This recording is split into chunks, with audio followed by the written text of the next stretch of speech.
മൂന്ന് കാര്യങ്ങൾ ആയിക്കോട്ടെ. അപ്പോൾ രണ്ടാമത്തത് ആമനത്തി ബി ഹീന കഫറന്നാസ് എന്നാണ്.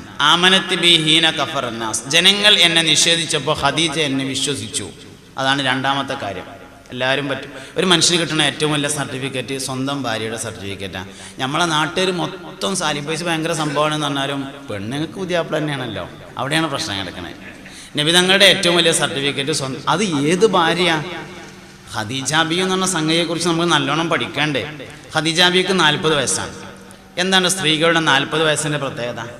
സ്ത്രീകൾ ലൈംഗികമായി ഏറ്റവും കൂടുതൽ ദാഹം അനുഭവിക്കുന്ന പ്രായം 40. ശരാശരിയാണ് കേട്ടോ. ശരാശരി 40 എന്ന് പറഞ്ഞാൽ 38 മുതൽ 42 വരെ. ഇതാണ് സ്ത്രീകളുടെ ഏറ്റവും കൂടുതൽ ലൈംഗിക ദാഹമുള്ള സന്ദർഭം. ആ സമയത്തുള്ള ഒരു സ്ത്രീ. പിന്നെ ഖദീജ ബിക്ക് വേറൊരു പ്രത്യേകതയുണ്ട്. നിരവധി പുരുഷന്മാർ വിവാഹാലോചന നടത്തിയിരുന്ന സൗന്ദര്യമുള്ള ഒരു സ്ത്രീയാണ്. വയസ്സ് 40 എന്നുള്ളത് നോക്കണ്ട. എല്ലാ സൗകര്യങ്ങളും ഉണ്ട്.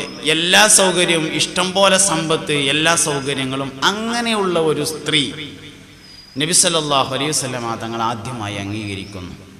മൂന്നാമത്തത് അശ്റകത്നി ഫീ മാലിഹാ ഹീന ഹറമനിന്നാസ്, എല്ലാ മനുഷ്യരും എന്നെ ആട്ടിയോടിച്ചപ്പോ ഖദീജ അവളുടെ സ്വത്തിൽ എന്നെ പങ്കുചേർത്തിരിക്കുന്നു. 20 കൊല്ലം മുമ്പ് ഓളെ വാപ്പ കൊടുത്ത 30,000 റുപ്യൻ്റെ കണക്ക് ഇപ്പോഴും പറയാന്നല്ല. എന്തേ പറഞ്ഞു? ഖദീജ ബീവിയുടെ സമ്പത്ത് എന്ന് പറഞ്ഞ ഒരു മുതൽ ഞാൻ കെട്ടിയതിൻ്റെ ശേഷം ഓൾക്ക് ഉണ്ടായിട്ടില്ല, മുഴുവൻ എൻ്റെതായിരുന്നു. കൊടുത്തം തീർത്തത് മുഴുവൻ. എന്തേ കാട്ടി? ഖദീജ ബീവിൻ്റെ സ്വത്ത് എന്ന് പറഞ്ഞാൽ ഏതാണെന്ന് ആദ്യം മനസ്സിലാക്കണം. അറബികൾ കൊല്ലത്തിൽ 2 പ്രാവശ്യമാണ് കച്ചവടം ചെയ്യുക. വർഷത്തിൽ 2 പ്രാവശ്യമാണ് കച്ചവടം എന്ന് പറഞ്ഞാൽ ഒരു കച്ചവടം 6 മാസത്തെ വരുമാന മാർഗമാണ്. 6 മാസത്തെ ജീവിത മാർഗമാണ് ഒരു കച്ചവടം. ഒരു കച്ചവട സംഘത്തിൽ 40 ഒട്ടകങ്ങളാണ് ഉണ്ടാവുക. 40 ഒട്ടകപ്പുറത്ത് 40 വീട്ടിൽ നിന്ന് ഓരോ ആളുകൾ വീതം ഉണ്ടാവും എന്ന് പറഞ്ഞാൽ 40 ഒട്ടകങ്ങളുള്ള ഒരു സംഘം 40 കുടുംബത്തിൻ്റെ 6 മാസത്തെ വരുമാന മാർഗമാണ്. എന്നാൽ ഖദീജ ബീവിക്ക് ഒട്ടക സംഘമുണ്ട്, 40 ഒട്ടകമുണ്ട്. 40ൻ്റെ പുറത്തും കൂലിക്കാരാണ് എന്ന് പറഞ്ഞാൽ 40 വാര തന്നെയാണ് ഖദീജ ബീവിയുടേതാണ്. അങ്ങനത്തെ ഒരു സംഘമല്ല, അങ്ങനത്തെ ധാരാളം സംഘത്തിന്റെ ഉടമയാണ് ഖുവൈലിദിന്റെ മകളായ സയ്യിദത്തുനാ ഖദീജ. അത് മുഴുവനും കൊടുത്തിട്ട് നബി തങ്ങൾ സ്വതക്ക കൊടുത്താണ് തീർത്തു. ഒരു കുഴപ്പവും ഉണ്ടായില്ല. അതാണ് മുതല്. ആ മുതല് മുഴുവൻ ഇന്റേതാക്കി മാറ്റി. അശ്റകത്നി ഫീ മാലിഹാ ഹീന ഹറമനിന്നാസ്, ജനങ്ങളെല്ലാവരും എന്നെ ആട്ടിയോടിച്ചപ്പോ ഖദീജ അവളുടെ സമ്പത്തിൽ എന്നെ പങ്കുചേർത്തു എന്ന് ഹബീബുനാ റസൂലുള്ളാഹി സല്ലല്ലാഹു അലൈഹി വസല്ലം. ഈ ആണുങ്ങളെയും പെണ്ണുങ്ങളുടെയും മാനസികാവസ്ഥ തമ്മിലൊരു വ്യത്യാസമുണ്ട്. പുരുഷന്മാരുടേത് ശേഖരണ മനസ്സും സ്ത്രീകളുടേത് നിർമ്മാണ മനസ്സുമാണ്.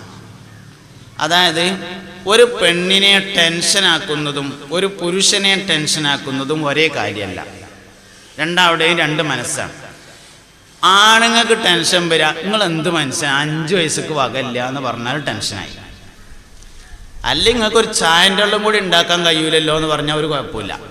കാരണം മൂപ്പർ ജോലി ചായൻ്റെ വെള്ളം ഉണ്ടാക്കലല്ല, ശേഖരണ മനസ്സാണ്. പൈസ ഉണ്ടാക്കുക, അതാണ് പുരുഷൻ്റെ മനസ്സ്.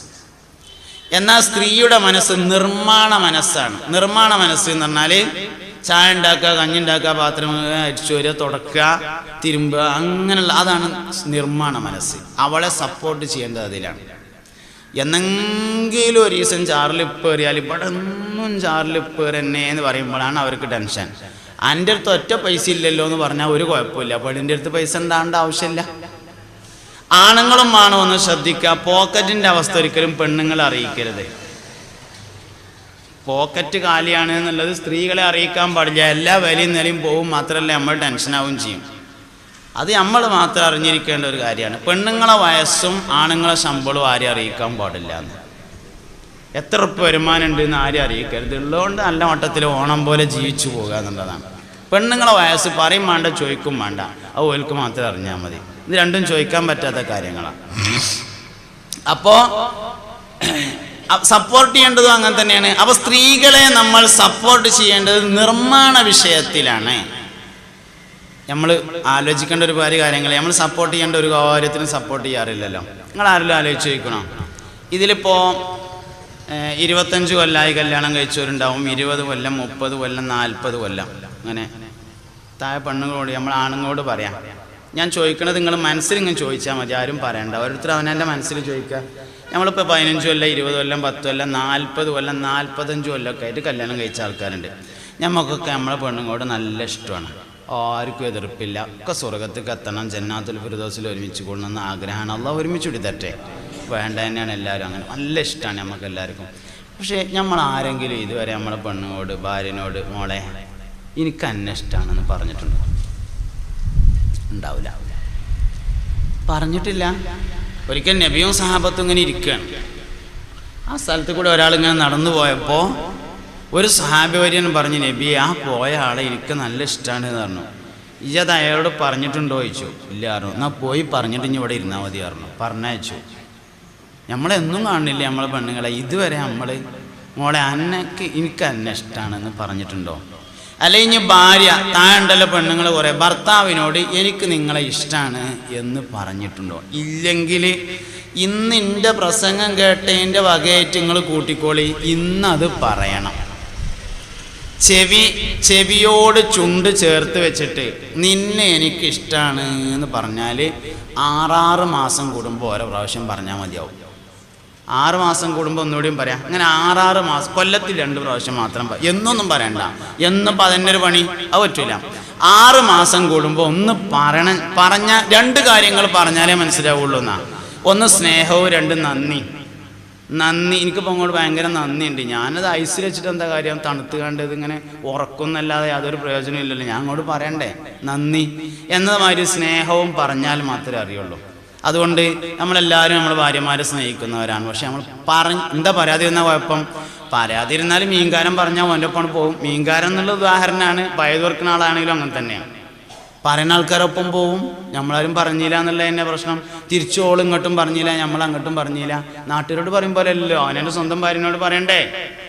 ഇല്ലെങ്കിൽ പറയുന്നവരെ ആകർഷിക്കും, ഉറപ്പാണ് ആ കാര്യം. സ്നേഹവും നന്ദിയും പറഞ്ഞാൽ മാത്രം അറിയുന്നതും അറിഞ്ഞാൽ മാത്രം ഉപകാരമുള്ളതുമാണ്. അതുകൊണ്ട് എല്ലാവരും പറഞ്ഞിരിക്കണം. നബിതങ്ങൾ ആ മനുഷ്യനെ സദസ്സിലിരിക്കാൻ പോലും സമ്മതിച്ചില്ല എന്നാ. പോയി പറഞ്ഞിട്ട് ഇനി എൻ്റെ സദസ്സിലിരുന്നാൽ മതി എന്ന് ഹബീബുനാ റസൂലുള്ളാഹി സ്വല്ലല്ലാഹു അലൈഹി വസല്ലം തങ്ങൾ പറഞ്ഞിട്ടുണ്ട്. അതുകൊണ്ട് കുടുംബജീവിതം നമ്മൾ പഠിക്കേണ്ടത് പുണ്യനബിയിൽ നിന്നാണ് സ്വല്ലല്ലാഹു അലൈഹി വസല്ലം. നബിതങ്ങളും ഉമ്മഹാത്തുൽ മുഅ്മിനീനും തമ്മിൽ ജീവിച്ച ജീവിതം. നിക്കാഹിന്റെ ശാസ്ത്രീയം നമ്മൾ തോർക്കുമല്ലോ. അല്ലാഹുമ്മ അല്ലിഫ് ബൈന ഹാദൈനി സൗജൈനി കമാ അല്ലഫ്ത ബൈന ആദമ വഹവ്വാ കമാ അല്ലഫ്ത ബൈന ഹബീബിനാ മുഹമ്മദുൻ സല്ലല്ലാഹു അലൈഹി വസല്ലം വബൈന ഉമ്മഹാതിൽ മുഅ്മിനീൻ. അല്ലാഹുവേ, ഈ 2 ഭാര്യ ഭർത്താക്കന്മാർക്കിടയിൽ ആദം നബിൻ്റെയും ഹവ്വാ ബീവിൻ്റെയും ഇടയിലുള്ളത് പോലുള്ള ഇൽഫത്ത്, യോജിപ്പ് നീ ഉണ്ടാക്കണേ. എന്താ ആദം നബിയുടെയും ഹവ്വാ ബീവിൻ്റെ ഇടയിലുള്ള ഇൽഫത്ത് പറഞ്ഞാൽ നിങ്ങൾ? ഞാൻ പറഞ്ഞു, ആദം നബി വന്നിട്ട് ശ്രീലങ്കയിലാണ് ഇറങ്ങിയത്. ഹവ്വാ ബി വന്നിട്ട് സൗദി അറേബ്യയിൽ ജിദ്ദയിലാണ് ഇറങ്ങിയത്. ശ്രീലങ്കയിൽ നിന്ന് നേരെ പടിഞ്ഞാറ് വശത്തേക്ക് യാത്ര ചെയ്താലാണ് സൗദി അറേബ്യയിലെത്തുക. ആദം വല്ലിപ്പെങ്ങാനും അന്ന് കിഴക്കോട്ട് നടന്നിക്കുകയാണെങ്കിൽ എന്താവും അവസ്ഥ? ഇലാ യൗമിൽ ഖിയാമ ഓര് തമ്മിൽ വിമാനം കാണാതായ മാതിരി ആവൂലേ?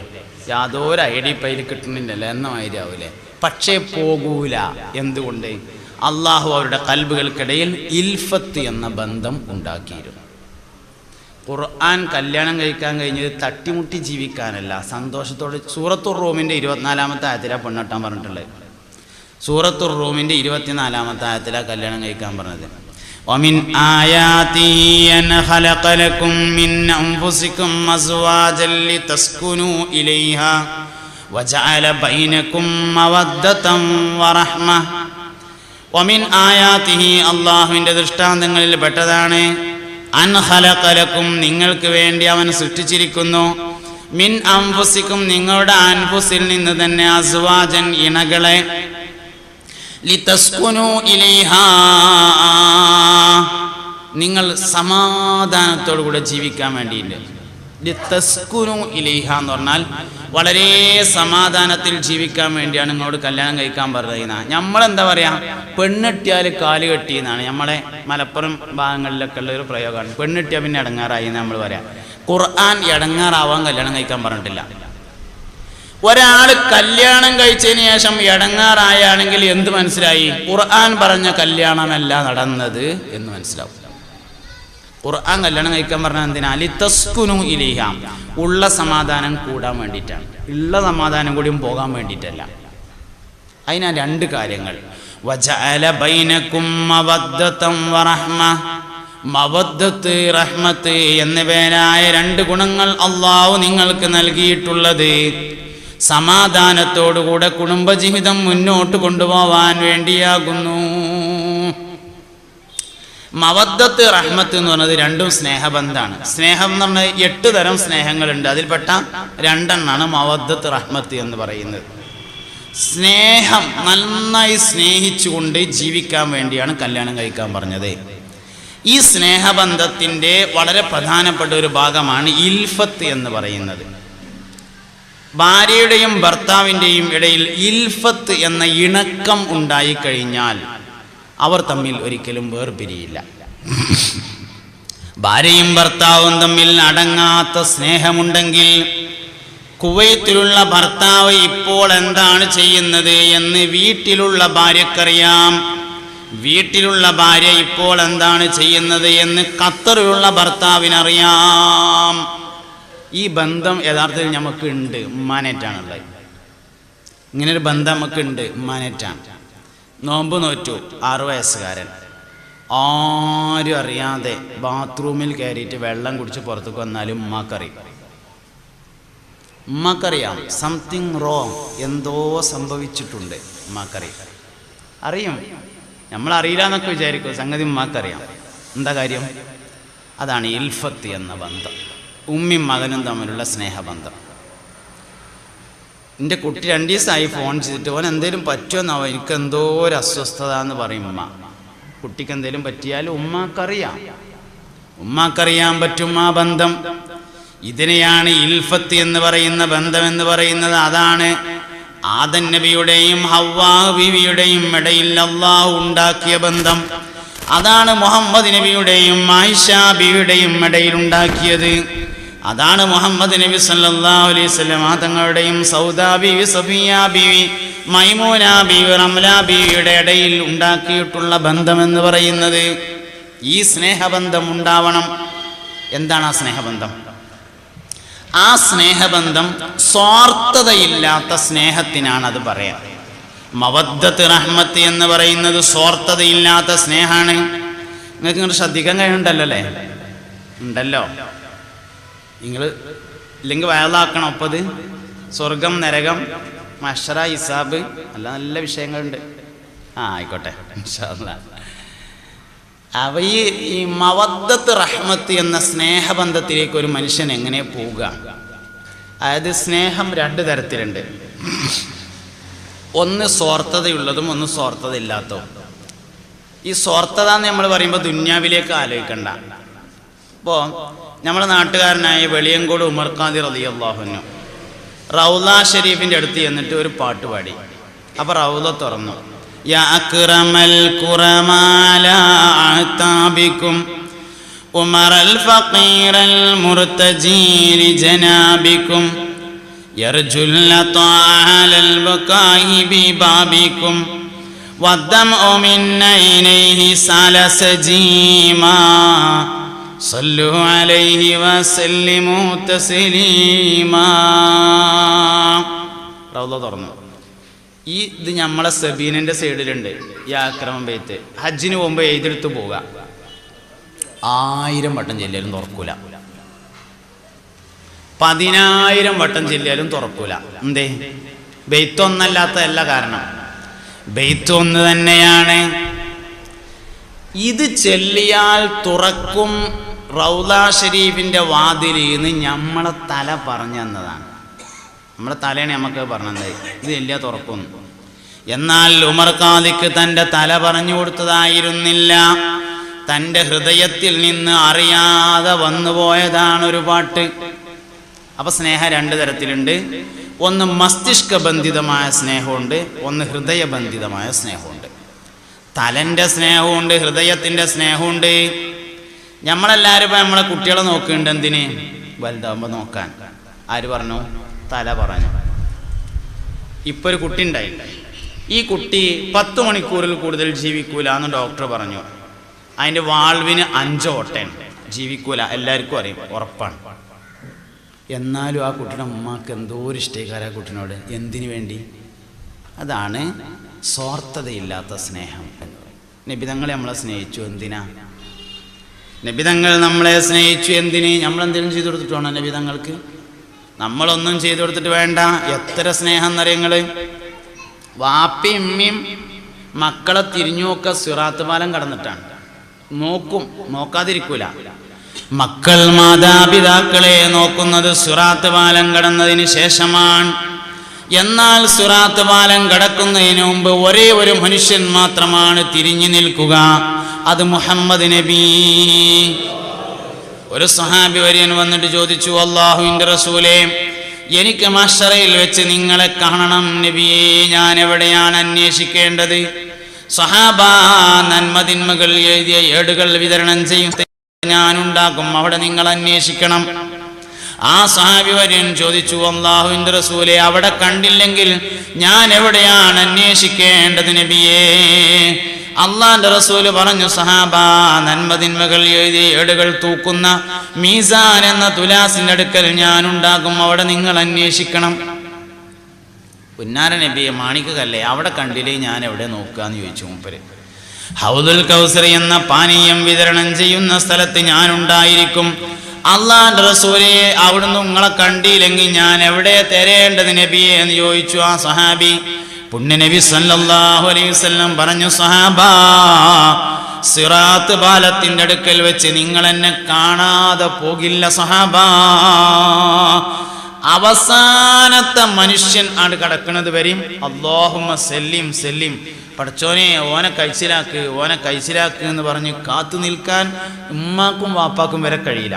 അന്ത ഉമ്മുൻ അം അബു മാ റഅയ്നാ ഫീഹിമാ മിസ്ല ഹുസൈനിക ഖത്തു യാ സയ്യിദി ഖൈറൻ നബി ലാ ഇലാഹ ലാ ഇലാഹ ഇല്ലല്ലാഹ് ലാ ഇലാഹ മുഹമ്മദുർ റസൂലുള്ളാഹ്. ഉമ്മാക്ക് ഉമ്മാവാൻ മാത്രമേ കഴിയുള്ളൂ, വാപ്പാൻ കഴിയില്ലല്ലോ. ഉമ്മാക്ക് ഉമ്മയാവാൻ മാത്രമേ കഴിയൂ, വാപ്പയാവാൻ കഴിയില്ല. വാപ്പാക്ക് വാപ്പയാവാൻ മാത്രമേ കഴിയുള്ളൂ, ഉമ്മാവാൻ കഴിയില്ല. ഒരു മനുഷ്യന് ഒരേ സമയത്ത് ഉമ്മയും വാപ്പയും ആകാൻ കഴിയുമെങ്കിൽ അത് മുഹമ്മദ് നബിക്ക് മാത്രമേ ഉള്ളൂ. അതുകൊണ്ട് ഫാത്തിമ ബി വാപ്പാനെ വാപ്പാന്നല്ല വിളിച്ചത്, യാ റസൂലല്ലാഹ് എന്നാ വിളിച്ചത്. ഫാത്തിമ ബി വാപ്പാനെ വാപ്പാന്നല്ല വിളിച്ചത്, യാ റസൂലല്ലാഹ് എന്നാണ് വിളിച്ചത്. ഒരാൾക്ക് ഒരേ സമയം മാതാവും പിതാവുമാവാൻ കഴിയുമെങ്കിൽ അത് പുണ്യനബിക്ക് മാത്രമേ ഉള്ളൂ സല്ലല്ലാഹു അലൈഹി വസല്ലം.